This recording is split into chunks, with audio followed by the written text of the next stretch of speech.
देखिए मीडिया वाले, ये गोदी मीडिया आपने सुना होगा, ये गोदी media that means media of Modi.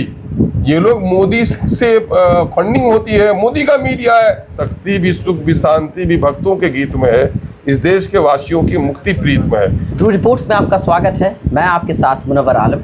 हमारे साथ आज खास बातचीत में एमआईएम के बिहार प्रदेश अध्यक्ष और अमौर विधानसभा के विधायक अख्तर उल ईमान साहब हमारे साथ मौजूद हैं। उनसे एक मुख्तलिफ इशूज़ पर बात करने के लिए हम लोग आए हुए हैं। सर, आपका बहुत बहुत स्वागत है। हम सबसे पहला जो सवाल ये करना चाहते हैं कि फ़िलहाल जो है जी बिहार झारखंड ने एक अफवाह फैला दी है।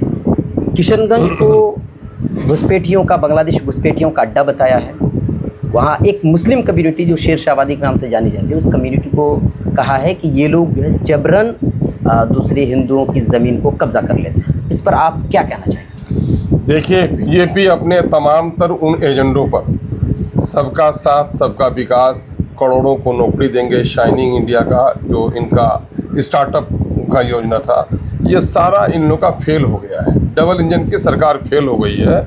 इस वजह से एक बार फिर से, चाहे दुकानों पर नेम प्लेट लिखवाने का मामला हो या पूरे देश के अंदर में सौहार्दपूर्ण वातावरण रखने वाले सीमांचल के इस अद्भुत कहिए हिंदू मुस्लिम एकता की नगरी में नफरत फैलाने का मामला हो, ये बीजेपी का वो सोचा समझा और ये उनका कामयाब नुस्खा है। चूँकि बीजेपी कभी भी देश के बेहतरी के लिए, युवाओं की बेहतरी के लिए, शिक्षा के लिए, स्वास्थ्य के लिए, किसानों के लिए, नौकरियों के लिए, युवाओं के मसाइल के हल के लिए कभी जानी नहीं गई। ये जानी गई है हिंदू मुस्लिम तनाव के लिए, ये जानी गई है मस्जिद और मंदिर के झगड़ों के लिए। लेकिन आप तो मीडिया कह रहे हैं सर। अगर देखिए मीडिया वाले, ये गोदी मीडिया आपने सुना होगा, ये गोदी media that means media of Modi.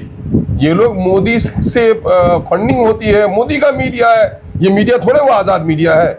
अरे मीडिया वाले वो होते थे, मौलाना बाकर को अंग्रेजों ने तोप पर चला भून दिया। मीडिया वाले वो होते थे जो सरकार की त्रुटियों को आवाम के सामने मिलाए और आवाम के मसाइल को सरकार के सामने मिलाए। ये तो सरकार का बाजा बजाने वाले लोग हैं। ये दलाल मीडिया हैं। ये लोग फिर से हिंदू और मुसलमानों के सौहार्दपूर्ण वातावरण को बिगाड़ना चाहते हैं। ये फेलियर है। आज यहाँ पर 17 साल से इंडिया की हुकूमत है और केंद्र में अब 11वां साल जा रहा है। ये बताएं कि इनके इंटेलिजेंस, इनके होम डिपार्टमेंट, इनके बीएसएफ, इनके एसएसबी के लोग क्या इतने निकम्मे चूड़ी पहने हुए हैं क्या? बांग्लादेशी घुसपैठिया आए तो क्यों नहीं हुआ इनकी मजाल निकालने की? ये सिर्फ अफवाह फैलाते हैं, है ना। ऐसे लोगों पर तो कार्रवाई होनी चाहिए। तो सर मैं ये कह रहा हूँ कि यहाँ पर पिछले दिनों में भी एक ज़माना ऐसा भी आया था कि कांग्रेस के ज़माने में भी वो मोहम्मद हुसैन आज़ाद, रफ़ीक आलम और तस्लीमुद्दीन साहब जैसे लोगों को बांग्लादेशी घुसपैठिया वो करा दिया गया था। उस ज़माने में ये लोग बीजेपी को आगे बढ़ाने के लिए वो करवाते थे कि बीजेपी के खौफ से कांग्रेस में रहे। अब ये बीजेपी वाले ये कर रहे हैं कि मुसलमानों के खिलाफ ऐसे माहौल बनाओ कि हिंदू समाज जो है वो अपने विकास के तमाम तर मुद्दों को भूल जाए और हिंदू मुस्लिम नफरत के नाम पर फिर मेरे गोद में आ जाए। तो देखिए, काट की आंधी बार बार नहीं चढ़ती। 400 पहाड़ वाले सपना देख रहे हैं, सपना इनका चकनाचूर हुआ है। निशिकांत दुबे भी तो लोकसभा में कहते हैं सर कि सीमांचल को अलग एक राज्य बना दिया जाए। अगर ऐसा नहीं किया गया तो हिंदू बिल्कुल खत्म हो जाएंगे सर। ये बकवास है उनकी, ये उनकी बकवास है। ये इलाका उसको समझना चाहिए कि उसको दिमाग नहीं है कि 1936 में भी जब यहाँ पर इलेक्शन हुआ था तो मुस्लिम कैंडिडेट ही जीते थे। तो जाहिर है जमहूरियत में जीत उन्हीं की होती है जिनके अपने वोट होते हैं। उस जमाने में एमपी एमएलए यहाँ के चुनते रहे और ये क्षेत्र इतना सौहार्दपूर्ण क्षेत्र है कि जब हिंदुस्तान और पाकिस्तान का बंटवारा हुआ तो ये बांग्लादेश से सबसे निकटतम क्षेत्र था उस वक्त पाकिस्तान। जरा करवट बदलते हमारे बुजुर्ग तो पाकिस्तान में चले जाते। लेकिन ये देश प्रेमियों का, उन मुसलमानों का इलाका है जिन्होंने मुसलमानों से बिछड़ना कबूल कर लिया, अपने रिश्ते नाते तोड़ लिए, लेकिन भारत की धरती से अपना रिश्ता नहीं तोड़ा। ये वफादारों की बस्ती है सीमांचल, और इसको ये बदनाम करने लगे हैं। इनके बाप दादा उस वक्त अंग्रेजों के सामने में मुखबरी करते थे, आज अब बड़े देशभक्त हो गए हैं। दरअसल बीजेपी की उल्टी गिनती शुरू हुई है, उसके नतीजे में इन लोगों को बुखलाहट हुई है और बुखलाहट में ये लोग इस तरह की भाषा बोल सर। तो एक बार नहीं है सर, किशनगंज को लेकर के जितेंद्र राम मांझी एक बार बोल चुके हैं। एक बीजेपी का ही एक यहाँ पे एक लोकल नेता है, वो भी एक बार बोल चुके हैं। अब निशिकांत लोकल नेता कौन नाम लेते हुए नहीं, मैं नाम भूल रहा हूँ, इसी वजह से नाम ले रहा हूँ सर। और निशिकांत दुबे जी बोल दिए, हाँ। अब जी मीडिया वाले कह दिए। लल्लन टॉप पे इंटरव्यू आया था कुछ दिन पहले किशनगंज को लेकर के, उन्होंने कहा कि यहाँ पर ऐसे गांव हैं जहाँ पर सिर्फ बांग्लादेशी रहते हैं। तो आखिर आप लोग क्या करते हैं सर? ये लोग हम लोग अपने जगह पर हैं, अफवाहों के पीछे हम लोग दौड़ते नहीं है। कहने का मतलब ये है कि कानूनी कार्रवाई क्यों नहीं होती? कानूनी कार्रवाई ऐसे लोगों पर होनी चाहिए। जी, वही। जो लोग बैठे हुए हैं यहाँ पर, नीतीश कुमार जी कह रहे हैं कि हम बीजेपी को लगाम लगाए हुए हैं सरकार में। हम लोग अपोजिशन के एतबार से जो बात उठानी हो रही है, हम लोगों ने कभी भी अपने आप को पीछे नहीं रखा। इन मुद्दों पर खुलकर बात करने की ताकत अगर किसी में तो हम लोगों में है।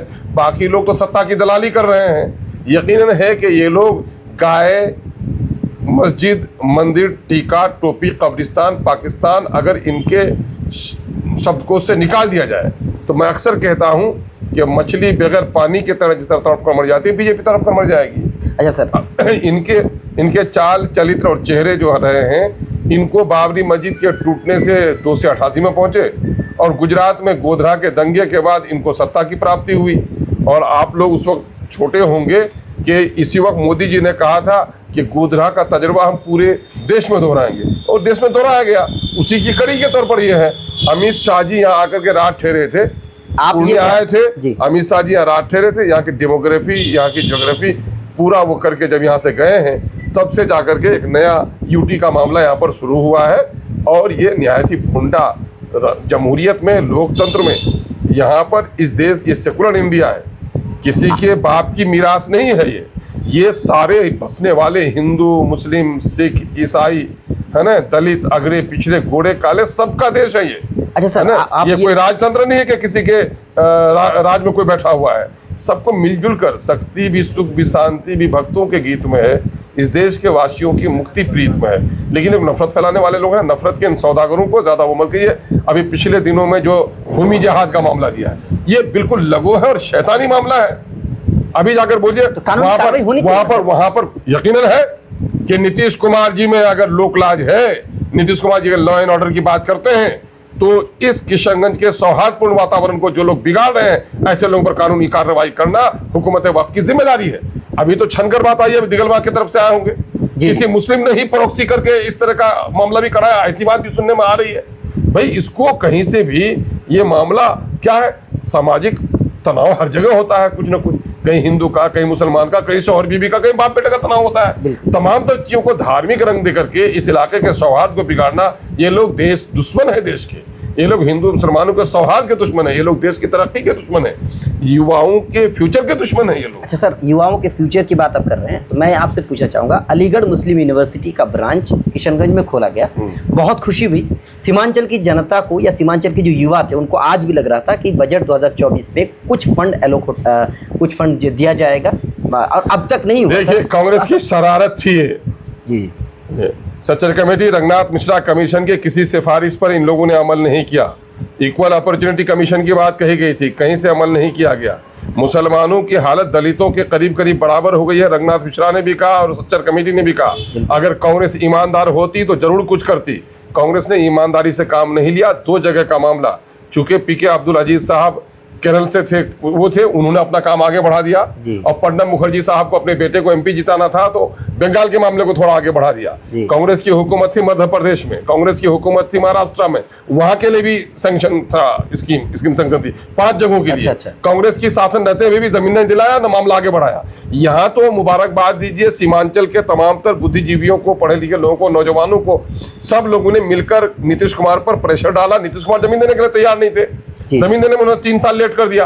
तो लोगों का जब जन समर्थन हुआ, तब जमीन 12 अक्टूबर 2011 को धरना हुआ और 30 दिसंबर 2011 को एग्रीमेंट साइन हुआ। और आप देखेंगे कि 224 एकड़ जमीन दी गई, वो भी पानी में है आधी जमीन, और उस पर लगा दिया कभी ग्रीन ट्रिब्यूनल वालों ने मामला, और अभी जाकर के नेशनल क्लीन गंगा मिशन में मामला फंसा हुआ है। अभी तक अभी भी वहाँ के लोग पैरवी नहीं कर रहे हैं। अलीगढ़ यूनिवर्सिटी के दरमियान में खुद लोग नहीं चाहते कि ये हो। यहाँ का पोस्ट सैंक्शन नहीं हुआ है, यहाँ का कोई पोस्ट सैंक्शन नहीं हुआ है। उस वक्त जो सोनिया गांधी आई भी थी, इन्होंने बजट में पूरा प्रावधान नहीं करके एक टोकन ग्रांट कर दिया, और उसी में से 10 करोड़ रुपया मिल पाया। उसी का क्या बंदर बांट हुआ, ठेकेदारी हुई, कुछ लोगों ने अपना बंदर बांट कर खाया, जो दीवार बनी है वो भी गिरी है। मुख्य जिम्मेदार इसका कांग्रेस है सर, इसका यकीनन कांग्रेस है। और फिर आज बीजेपी भी है। जिस नालंदा को आप अजसर नौ जिंदा कर रहे हैं नीतीश कुमार जी ने भी कभी दिलचस्पी नहीं दिखाई अलीगढ़ यूनिवर्सिटी के आगे बढ़ाने के लिए। अगर ये ईमानदार होते अकलियतों के सिलसिले में, हमारे अकलियत के बहुत सारे ढोल बजाने वाले लोग होते हैं, तो ये बीजेपी की सरकार पर दबाव बना करके जरूर यहाँ के लिए फंड दिलवाते, लेकिन इनकी भी दिलचस्पी नहीं है। ऐसा तो नहीं है सर कि अलीगढ़ मुस्लिम जो शब्द जुड़ा है इसी वजह से? इसकी वजह से बहुत सारे लोगों के पेट में दर्द है। यहाँ पर मुसलमानों की आबादी है। अरे देशभक्तों का हमसे इम्तिहान लोगे। देश की आज़ादी के लिए जितने हमारे उलमा ने शहादत दी है, करगिल के सरहद में जितनी हमारी शहादत दी है, हम लोग तो कहते पागलों ने देश को बंटवारा किया था, उसमें हिंदुस्तान और पाकिस्तान दोनों के लोग थे। लेकिन आज कुछ लोगों को मुसलमान के नाम से बदहजमी होने लगी है, मुसलमानों के नाम से नहीं, इनको दलितों के नाम से भी दिक्कत है। लेकिन चूंकि दलितों के समानता की बात करता है मुसलमान, इसलिए मुसलमान को दुश्मन बना करके लोग टारगेट कर रहे हैं। ये लोग फांसीवादी लोग हैं। और जहां तक अलीगढ़ का मसला है, अलीगढ़ यूनिवर्सिटी खुद भी उसमें जिम्मेदार है, कांग्रेस उसमें जिम्मेदार है। कांग्रेस ने अपने जमाने में 30 दिसंबर 2011 को एग्रीमेंट साइन हुआ, लाखों लोग सड़क पर आए, और 2012 में उनकी हुकूमत रही, 13 में उनकी हुकूमत रही, 14 के अप्रैल में इलेक्शन हुआ। इसमें अगर चाहते वो पैसा देके काम करवा लेते। ये लोगों ने बेईमानी की है, धोखा दिया है, और आज बीजेपी उसी को भुना रही है। और अभी तक वहां का पोस्ट सैंक्शन नहीं हुआ है, जो उनका एकेडमिक जो पोस्ट होने चाहिए थे वो नहीं हुआ। बीएड की पढ़ाई भी हो रही थी, वो भी रुक करके रह गई है। टीचिंग नॉन टीचिंग स्टाफ जितने होने थे वो अब तक नहीं हो सका है। तो मामला कहीं ना कहीं से सबका इसमें नीयत साफ नहीं है। अलीगढ़ यूनिवर्सिटी का ना की नज्म है, जो अब यहाँ से जो सरसीद का ख्वाब था कि अलीगढ़ से एक ऐसी तहरीक चलेगी जो पूरे आलम में ये बरसेगा, ये बादल जो अब यहाँ से उठेगा पूरे आलम पर बरसेगा। लेकिन अलीगढ़ यूनिवर्सिटी कैंपस के भी कुछ प्रोफेसर्स हैं जो ये चाहते हैं कि ये अब यहीं से उठे और यहीं पर बरसे। वो चाहते हैं कि अलग जगह पर सेंटर होगा तो हम में से कुछ लोगों को ट्रांसफर होगा। हालांकि ट्रांसफर होगा तो उनको फायदा भी होगा, वो भी क्लाउज मिला दिया गया है। वो चाहते हैं कि मेरे दामाद की, मेरे बेटों की बहाली होती रहे और इसी कैंपस में मेरी जिंदगी भी और मेरा मजार भी बनता रहे। तो कुछ वो लोग है, सर सैयद ने अपने खानदान वालों के लिए कोई रिजर्वेशन नहीं लाया, लेकिन वहां के लोगों के देखिएगा कि दामाद और बेटे की बहाली करा करके इन लोगों की नीयत भी दुरुस्त नहीं है। इसमें सब लोग बराबर के मुझे